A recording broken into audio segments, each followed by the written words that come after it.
Hello everybody, this is Manny from Manny's Book Bag, and I'm coming back with another RepriceIT tutorial.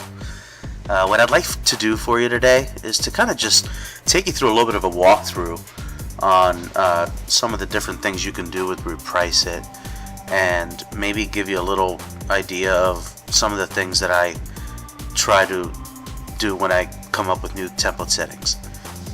What I've got here is what your templates look like when they are listed on the front page of RepriceIT. They're going to be listed in the exact order that you applied to your template order.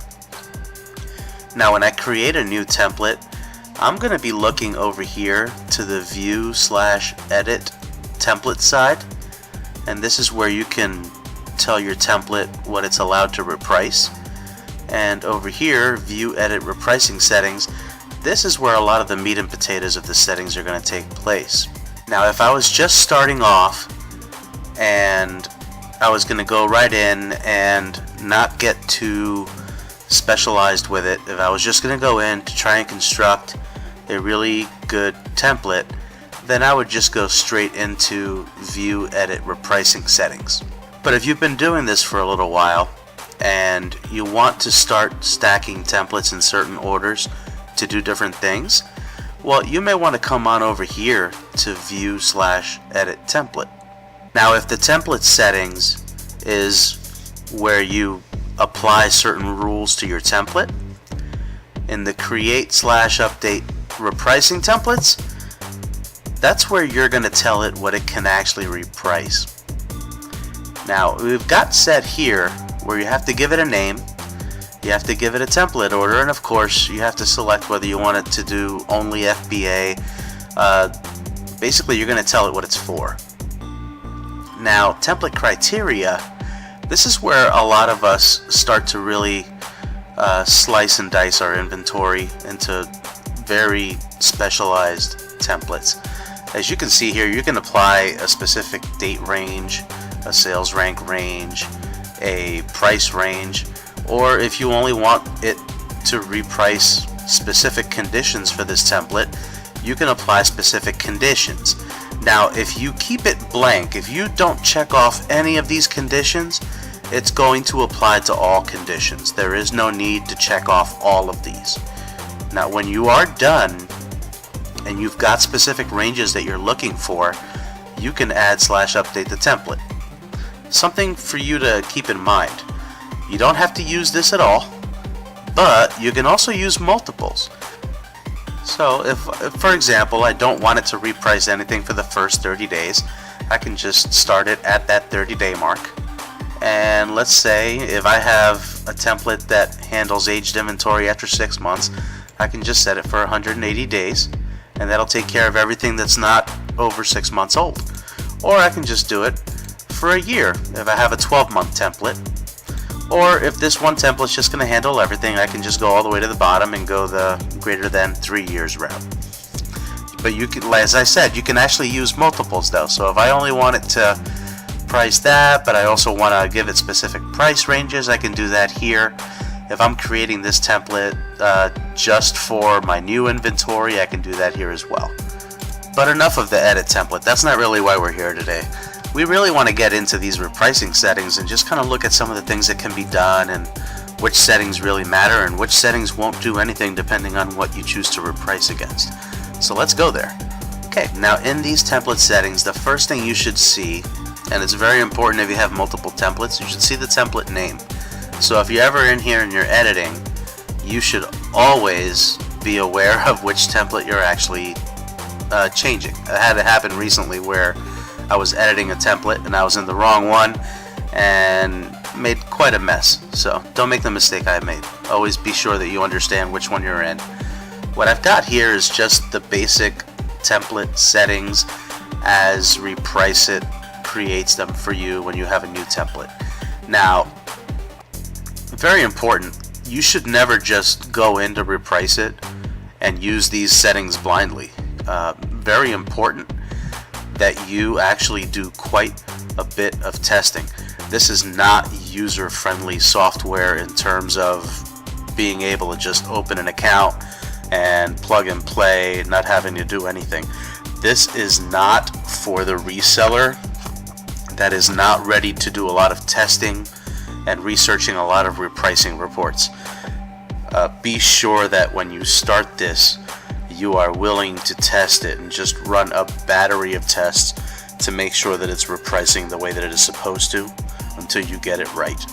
Personally, I still check my repricing reports and occasionally tweak my templates on a weekly basis. I think that is super important to just right off the bat set the expectation that you're going to revisit these settings and you're going to make sure that it's doing what it has to do fairly regularly. First things first, when you're going to go in here and you're going to start setting some templates up, go all the way to the bottom, make absolutely sure this warning box right here has to be unchecked.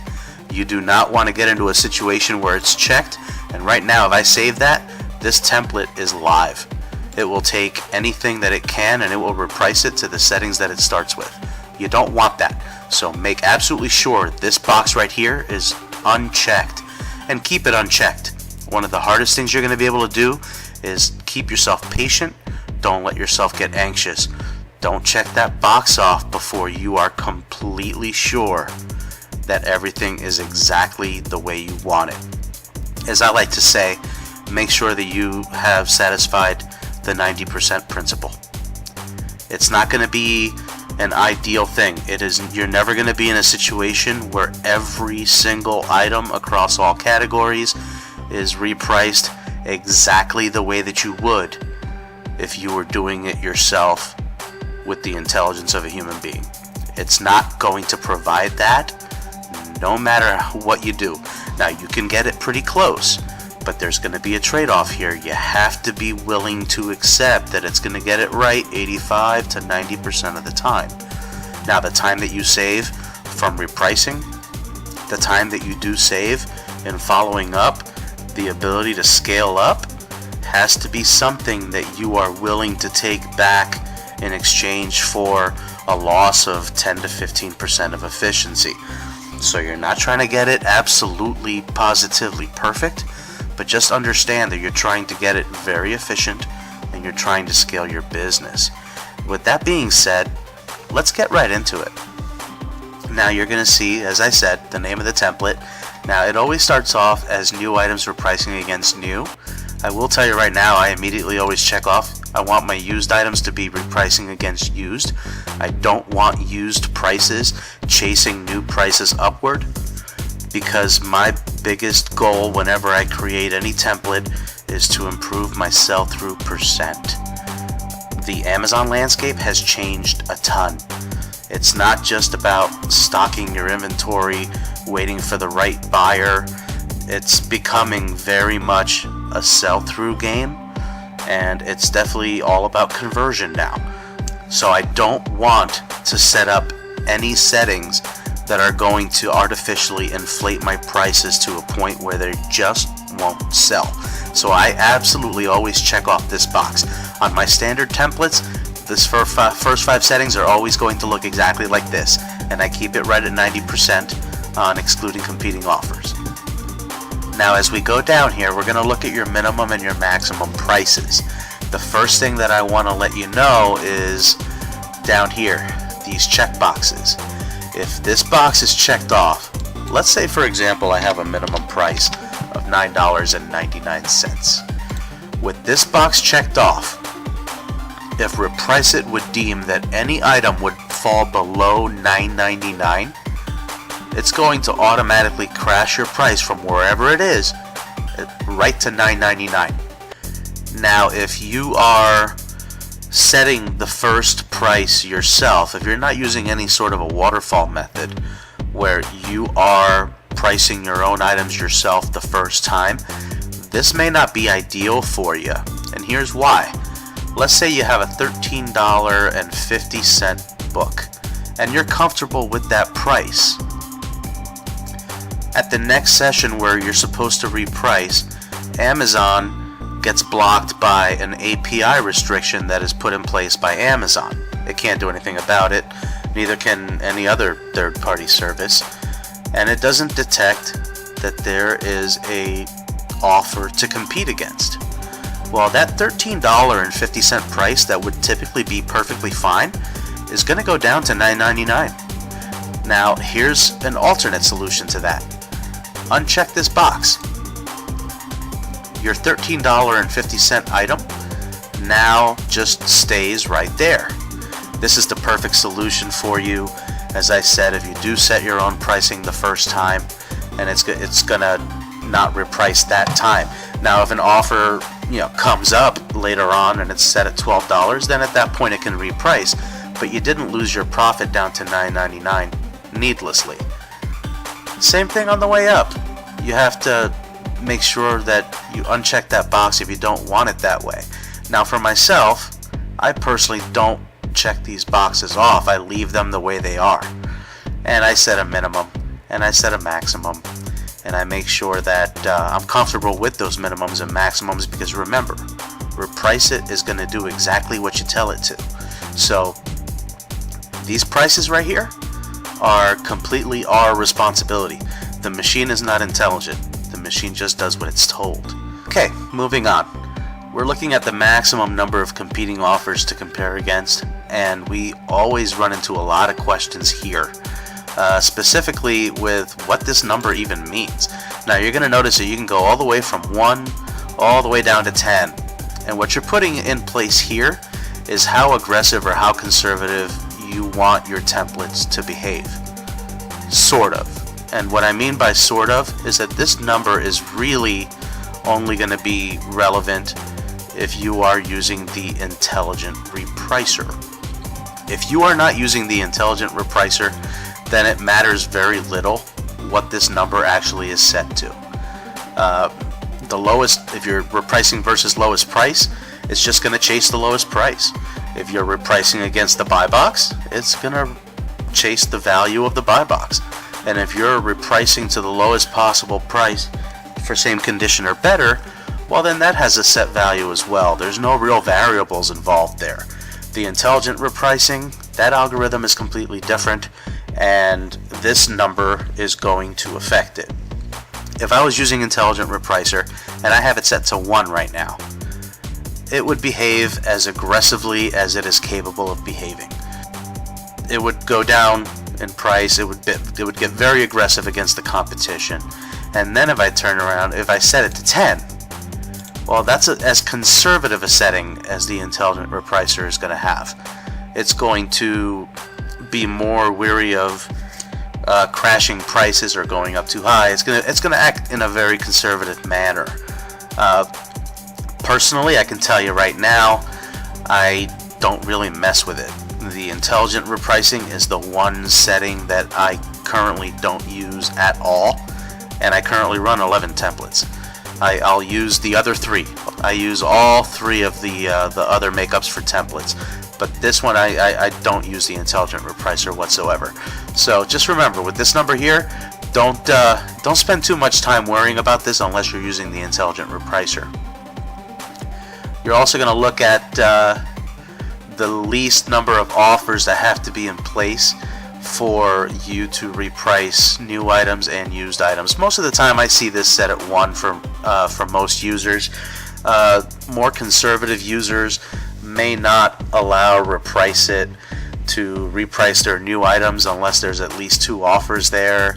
But other than that, for the most part, I don't really see or hear from too many people that they change this a lot. And then lastly, this one comes up so many times. Default price when there are 0 or too few competing offers for a given item. A lot of times I'll see where someone is using RepriceIT for the first time and they enter a value here. And the next thing you know, you're hearing from someone how they're surprised that everything that was priced got moved to their default price. I would suggest that unless you are using some form of a waterfall method, meaning that you are using a default price when you list and you are trying to go completely hands-off of all of your pricing, if you're not using a waterfall method of some sort, I would leave this blank. I would not ever put anything in here unless I was specifically trying to go hands-free on my pricing. Next, let's talk about some of these percentages. These two settings right here, I would say, are probably culprit number 1 and culprit number 2 as far as the most common limitations that sellers will put on their repricing that causes an item to show up on their not repriced report. The fact is that if the price of an item goes down more than this percentage, don't reprice. So let's say I don't want a price to drop more than 20% at any one repricing session. That's how you do that there.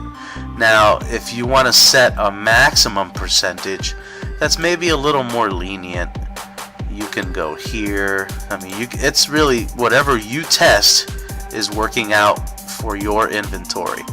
For argument's sake and for easy math, I'm just going to set that at 50% right now.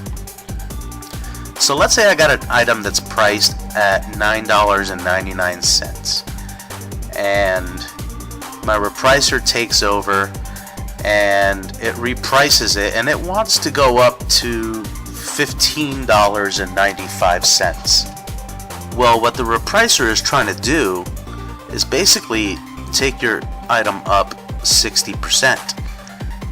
If you have it set at 50%, it's not going to reprice your item at all, and your item is going to go into your not repriced report. Likewise, if you have an item that's priced at $9.99 and your competition is priced at $7.75, then you would be asking the repricer to drop it 29%. Once again, if your setting is only at 20%, that would actually block your item from repricing. So I'm not saying that any one setting is correct or incorrect. This really is a matter of taste.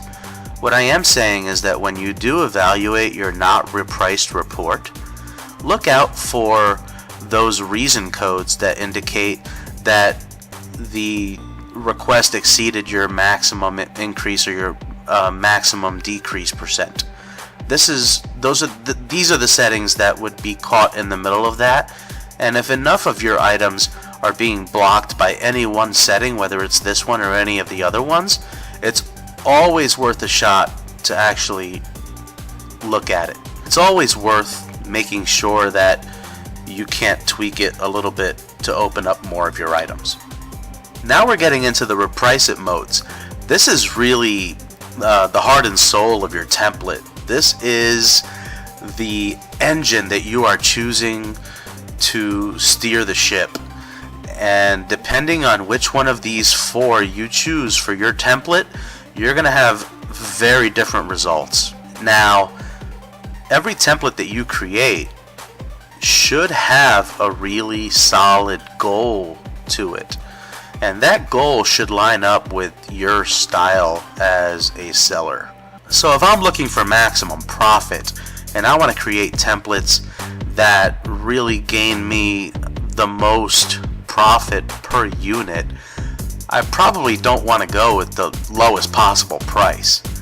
Now, if I'm a fast nickel seller and I want to make sure that my stuff turns above all else, if I'm sending things into the warehouse and I want them in and I want them out, I ship them off and I say vaya con Dios, then I probably don't want to reprice against the same condition or better that's going to bring my prices up. If I'm selling media, I'm going to let you folks know right now, test buy box really carefully. I don't know that buy box is the ultimate solution for media, but everyone's inventory is different and this may work for you. If you are doing any sort of retail arbitrage or online arbitrage, you almost certainly want to test the buy box one. This seems to be the best one for retail arbitrage, specifically new items. And the last one here is the intelligent repricer. The intelligent repricer is an algorithm that we don't necessarily know exactly how it comes up with what it comes up with, but it's going to do some combination of almost all of these. It's going to be checking for your buy box, it's going to be checking for condition, for pricing, and it comes up with a value. Now I will tell you this about the intelligent repricer. It gets it correct quite often, but not often enough where I was very happy with it. It didn't matter if my number of competing offers up here was set particularly low or particularly high. The intelligent repricer always seemed to do a fantastic job of setting me up for the sale, but often I lost quite a bit of profit in the process. So I would say that if you use the intelligent repricer, you want to have a really firm handle on your price minimums, on your price maximums, because I also noticed it going up way too high. And as always, test to be sure that it's doing what you think it is. Next setting here, I don't necessarily see used too often, but it says not to reprice your items if your sales rank is above. Most of the time when I help anyone out, most of the time this is blank, but let's say for example you didn't want to reprice any of your long tail items over 3 million. You could actually put a value in there and it would automatically protect anything that's super high that you just want to price hold. If you have particularly valuable inventory that you don't want the price to go down on at all, you can also check this box here, and the repricer will not take effect at all unless the price goes up. Now quite honestly, I'll give you folks an idea, because I'm thinking about coming up with something for this. I currently don't reprice any of my textbooks, but I am thinking about coming up with a very specific template just for textbooks that would only take effect if the price of that textbook went up. I would not allow the price to go down, but the template would work if the price went up. This is where you would do that. It's something I'm thinking about doing. Go ahead and run with that idea. If you have something that you could use that for, go ahead, put in the comments below. Let me know if it's something that you're working on and how it's going if you've been testing it. Now at some point we're all going to run into listings that Amazon is selling. It seems like Amazon is selling more and more of them, and this is where you can control how you want your pricing to be affected versus Amazon. So currently the default setting is that you never price above Amazon, and the default is 5%. This is quite honestly one of those settings that I don't really know how many times I've ever changed. I usually just keep it at 5% and go with it. One little note here, it has come up in the groups before. If you are repricing 5% below Amazon, but your minimum price up here is actually higher than Amazon's price, just remember that your minimum allowable price runs the show. The minimum allowable price is number one in that order. It will never price below your minimum allowable. So you could find yourself in a situation where you don't know why your items are pricing above the price of Amazon. It usually has to do with your minimum price. Now here is most likely the most controversial of all the settings in the repricers. You see those threads in Facebook all the time. Oh, these repricers, they're undercutting, they're crashing the market, you got the race to the bottom. This right here is where you affect whether you want to match somebody, whether you want to go a couple pennies above, like you're going with the buy box, but you want to go a couple pennies above the buy box. And if you want to undercut, you can also do that here as well. Now, no judgments at all now. This is how you do it. Your fixed price adjustment, it's asking you specifically how far you want to go below. So if you wanted to be a penny higher than your competition, you would make this a negative value and put that I want to be a penny higher. If you want to undercut, you're just going to put in a penny right there. Now, if you want to go below, you could actually go by percentages. If you want to undercut by 0.5%, 1%, you want to undercut even worse. If you want to get really aggressive with it, you can actually undercut by percentages, or you can price above by percentages right here. Now, besides your repricing mode and your manner of repricing, you're also going to look at the settings and how you want your items to be compared. You're going to notice the default when you create a new template is to have it reprice against both FBA and non-FBA. The most common change to this is just to go in the middle and have it only reprice against other FBA offers. If you want to get more aggressive, let's say you're running aged inventory and you want to really begin to open it up a little bit, you can choose the bottom box here, or you can just choose the bottom box from the beginning, which basically says that I only want to reprice against FBA, but if for some reason there's no other competing offers, it will go ahead and it will start repricing me against merchant fulfilled items. This is for a little more of an aggressive template, or also a way of addressing aged inventory as well. Now the next setting really only has to do with your merchant fulfilled items. The default is to have it checked off, and it's basically saying whether or not you wanted to deduct your shipping amount when you're competing against Amazon, or whether you're competing against Prime offers. It's always set to check. If you want to go price for price, you probably just want to remember to uncheck that. And then lastly is that warning box that we talked about. Now, always keep it unchecked unless you purposely want it ready to go. Once I'm done creating a template, the first thing that I would do is I would save my settings, and once I save these settings, I'm going to try and run some sessions.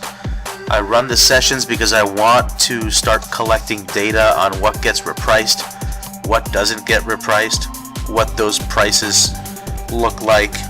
Did they go up? Did they go down? I would specifically start looking at the most drastic of price increases and decreases, and I would really begin to see, well, does that line up with my goals? Is that what I wanted to achieve? And does it look like it can work for me? You're not going to get it right away. It's not exactly user-friendly in terms of you can create a template and just let her rip. That's not going to happen. You're going to want to leave that warning box unchecked, and you're just going to want to see how it behaves over a short amount of time. If you run your repricing reports and on your not repricing report, you see that any one setting is causing for too much of your inventory to not reprice, you may want to test what your pricing looks like if you increase or decrease that setting. Open up your templates a little bit and see if that helps reprice it, capture more of your items. And ultimately, it's really up to you and how much time you want to put into this. Remember that you're putting in quite a bit of work up front so that the software can do most of the job for you. Once you've got your settings correct and you're happy with the results that you're getting from RepriceIT, then it's really just up to you as far as how often you want to go in and review your reports and review your pricing. And I would also recommend going into Seller Central and handpicking 3 or 4 items to see if the software is actually putting them in a respectable place for you. Folks, I really hope this helped. It's just a basic walkthrough to give you a visual and hopefully help you make some sense of some of these settings. We know it's difficult. Keep plugging away. Keep experimenting with these. Keep asking great questions in the Facebook groups. Well, that was all for today in Manny's Book Bag. If you liked the video, please remember to teach the like button a lesson. If you want to subscribe to the channel to support it, please hit the book bag in the top left corner and check out your next video on the bottom right corner there. Also, be sure to check out my RepriceIT playlist that I am building in the channel. That's going to have all of my repricing tutorials and walkthroughs. Everybody have a great one, and I'll talk to you soon.